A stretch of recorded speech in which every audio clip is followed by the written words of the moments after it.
Have I just hit a new dividend record? Well, in today's portfolio update, we're going to find out exactly how much income a £3,100 investment portfolio generated during July 2026, whether we're still on track to hit our long-term goals, and which investments were the biggest winners and losers this month. But before we get into it, if you enjoy following a real investing journey and learning about dividend investing and ETFs along the way, I'd really appreciate it if you could subscribe. According to YouTube, 74% of the people watching these videos still aren't subscribed.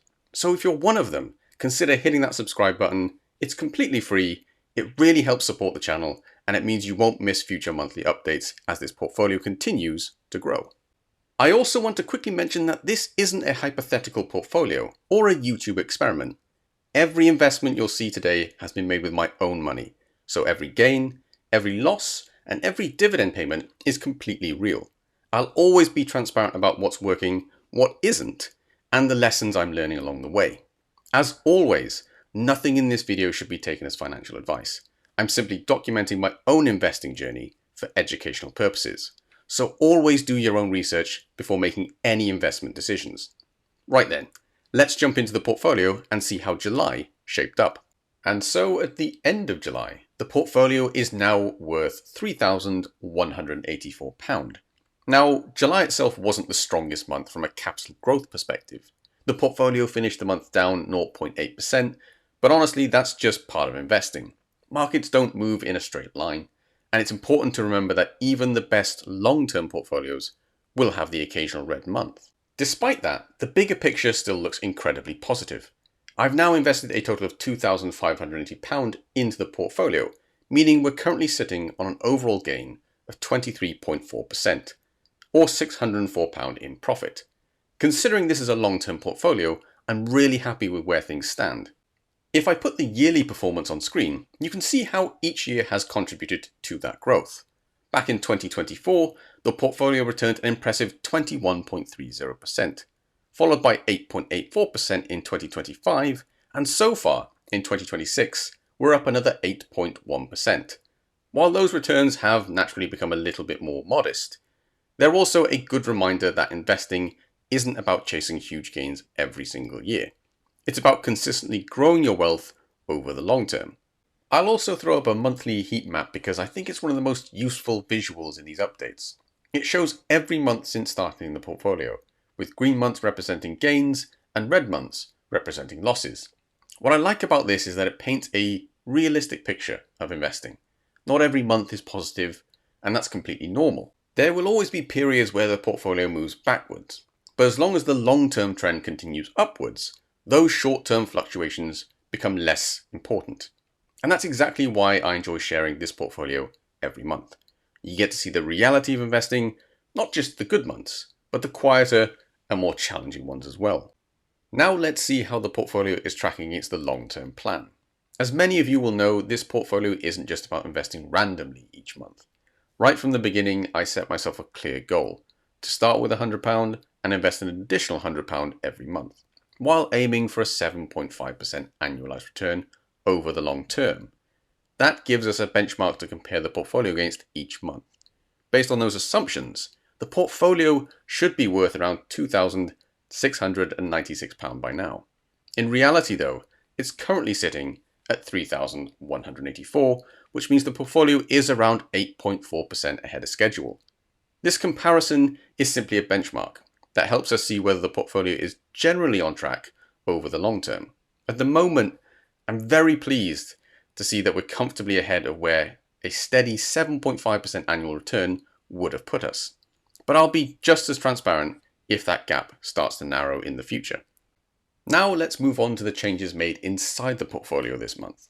July was actually a fairly active month in terms of portfolio management, as I made some changes within the EI income pie. The goal of these changes wasn't to completely overhaul the strategy, but rather to replace some existing holdings with assets that I believe better fit the long-term objectives of the portfolio. This month, I decided to sell 4 positions: JEIP, IUKD, INFR, and SMIF. These assets were replaced with 3 new holdings: JEGP, LDGG, and VGOV.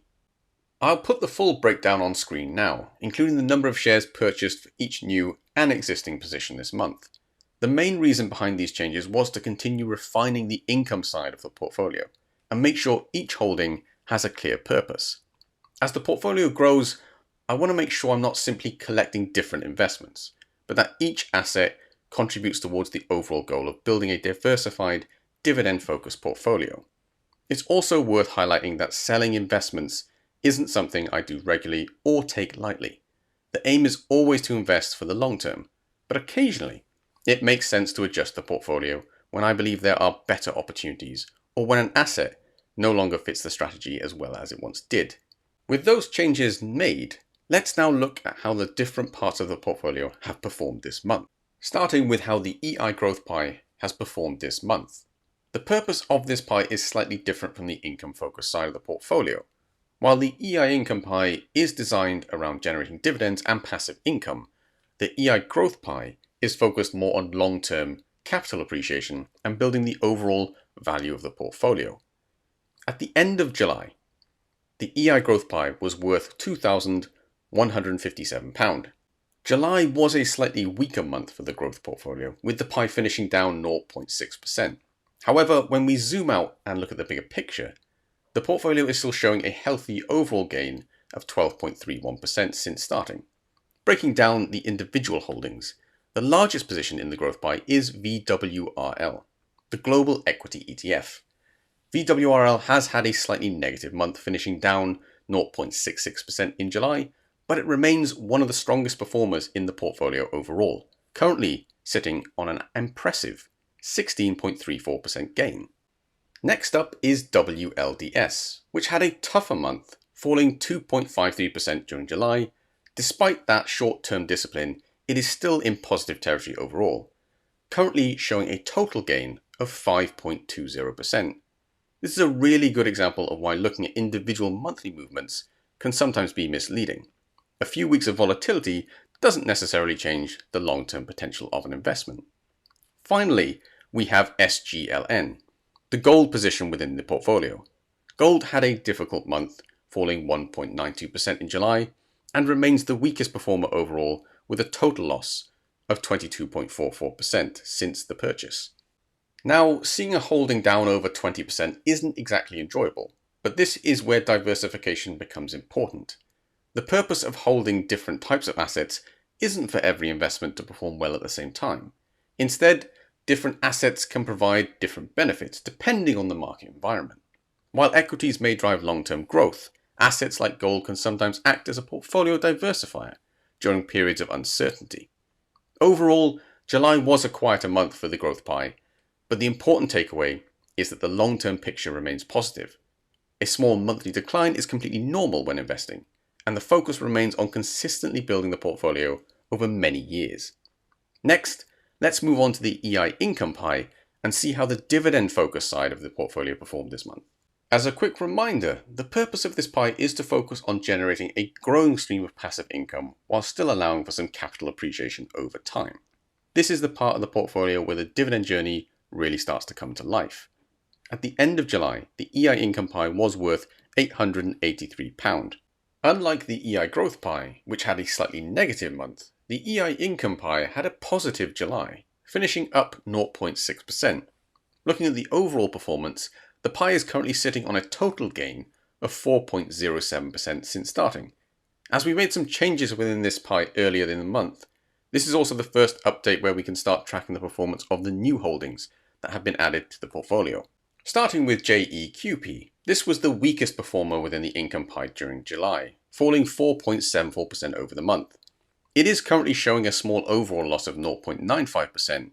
While seeing a position in negative territory is never ideal, this is still a relatively short time frame, and the main objective with this holding remains its long-term contribution towards income generation. Next is VHYL, which continues to be one of the strongest investments in the entire portfolio. During July, VHYL delivered a positive return of 2.62%, bringing its overall gain to an impressive 17.17%.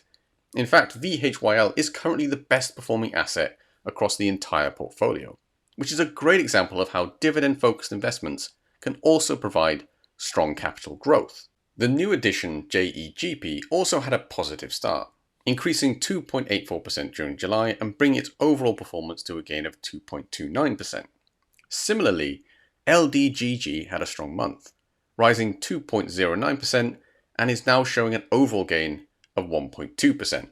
Finally, we have VGOV, which had a more challenging month, falling 1.69% in July and currently sitting at an overall loss of 1.79%.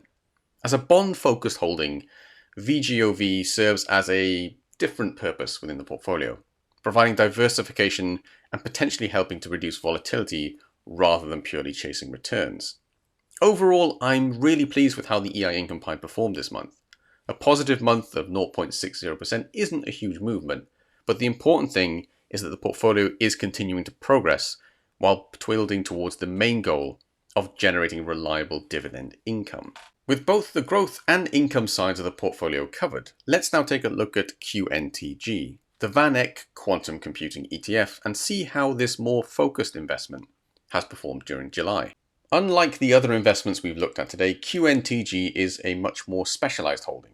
While the growth pie is still built around broad market exposure and the income pie focuses on dividends, QNTG is designed to provide exposure to the future potential of the quantum computing industry. However, with that potential comes a lot more uncertainty and volatility, and July was a great example of that. During July, QNTG had a challenging month, falling 11.44%. This decline has also pushed the overall performance of the investment further into negative territory, with QNTG currently sitting at an overall loss of 17.30% since being added to the portfolio. Now, obviously, seeing a double-digit monthly decline isn't something any investor enjoys, but this is exactly why position sizing and diversification are more important. QNTG represents a much smaller, higher risk part of the overall portfolio, meaning its short-term movements have a limited impact on the portfolio as a whole. Investments like this are always going to experience periods of significant volatility because the value is often based on future expectations rather than established earnings and cash flows today. The potential upside can be exciting, but the journey is unlikely to be a straight line. For me, the key with a holding like QNTG is patience and keeping expectations realistic. Now that we've looked at the performance of each section of the portfolio, let's move on to the part many of you are here for, the dividends. Let's see who paid what during July and whether the actual income matched the projections. Going into July, I had projected that the portfolio would generate £11.52 in dividend income. As always, these projections are based on the information available at the time, but actual payments can vary depending on exchange rates, distribution announcements, and the exact number of shares held on the recorded date. So how did the portfolio actually perform? Well, I'm delighted to say that July turned out to be a record-breaking month, with the portfolio generating a total of £14.82 in dividends. Not only is that my highest monthly dividend income to date, but it also comfortably exceeded the projected figure by £3.30. Let's break it down where that income came from. Starting with SMIF, this paid 39p. As you'll know from the portfolio changes earlier in the video, I've now sold this position, so this will be the final dividend payment from SMIF. We also received our first dividend payment from VGOV, which came in at 46p. Although it's a relatively small payment, it's great to see the newest additions of the portfolio already beginning to contribute towards the portfolio's passive income. Next up was LDGG, one of the newest additions to the EI Income Pie, which contributed 57p. It'll be interesting to see how these payments develop over the coming months. JEIP then paid £1.10.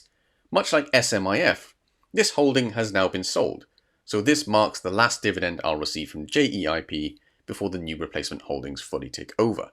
Moving on to JEQP, this paid £1.79, continuing to provide a solid contribution towards the portfolio's monthly income.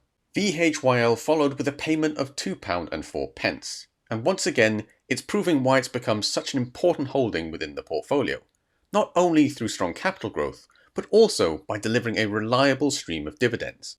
Finally, we come to VWRL, which delivered an incredible £8.47 dividend. This is the largest single dividend payment I ever received from one investment, and it was the biggest reason July became another record month for the portfolio. It's moments like this that really highlight the power of consistently investing over time. As your holdings grow and you own more shares, those dividend payments gradually become larger without you having to do anything other than stay invested. If I put the yearly comparison on screen, I think it really shows how far this portfolio has come. In July 2024, the portfolio generated just 8 pence in dividends. Fast forward to July 2025, and that had increased to £4.27. Now, in July 2026, we've received £14.82. That's over 185 times the income generated in July 2024. Now, of course, 1 month dividends don't tell the whole story, because payments naturally fluctuate throughout the year depending on when companies and ETFs distribute their income. But seeing that year-on-year progression is incredibly motivating, and it's exactly why I enjoy documenting this journey every month. So far this year, January, February and March all beat their projected dividends. April narrowly missed, and then May, June and now July have all exceeded expectations. What I like about tracking both the projected and actual figures is that it gives a much more realistic picture of how a dividend portfolio develops. The projections provide a target, while the actual payments show the reality. Some months will inevitably come in below expectations, others will surprise to the upside, but over time, it's the overall trend that matters most. And right now, that trend is moving firmly in the right direction. Every record month is another reminder that the small investments made consistently over time do start to compound into something much bigger. With the dividends covered, let's finish by taking a look at the best and worst performing assets in the portfolio this month. Starting on a positive note, the best performing asset this month was JEGP, which finished July up 2.84%. Considering this is one of the newest additions to the portfolio, it's certainly a nice start. Of course, it's still very early days, so I don't want to read too much into 1 month's performance. The real test will be how it performs over the coming years, both in terms of capital growth and, more importantly, the dividends it generates. But as first impressions go, it's been a very encouraging start. On the other end of the spectrum, the worst performing asset this month was QNTG, which fell 11.44% during July. As I mentioned earlier in the video, this is exactly the sort of volatility I'd expect from a thematic ETF focused on an emerging technology like quantum computing. While those short-term price movements can look dramatic, it's important to keep them in perspective. QNTG only represents a relatively small part of the overall portfolio, so its impact is limited, and I'm investing in it with a long-term mindset rather than worrying about month-to-month fluctuations. And that wraps up this month's portfolio update. Overall, I'm really happy with how July turned out. Yes, the portfolio had a small pullback in terms of capital growth, but we've reached another portfolio milestone, remained comfortably ahead of our long-term projection, and most importantly, recorded another all-time high for dividend income, with £14.36 received this month. As always, I'd love to hear your thoughts in the comments. How did your own portfolio perform in July? Did you receive any record dividend payments this month, or have you been making any changes to your investments? I always enjoy reading your comments, and it's great to see everyone sharing their own investing journeys. If you enjoyed today's update, please give the video a like, and if you're one of the 74% of people watching who still isn't subscribed, I'd really appreciate you hitting that subscribe button. Every new subscriber genuinely helps the channel grow, and it means you won't miss next month's update as we continue building the portfolio together. And if you're still deciding which dividend ETFs deserve a place in your own portfolio, I'd highly recommend checking out my video where I ranked 8 of the most popular dividend ETFs available to UK investors. It goes through the strengths and weaknesses of each ETF and should help you understand which ones might suit different investing goals. I'll leave a link to that on the screen now. Thank you so much for watching, and I'll see you in the next one.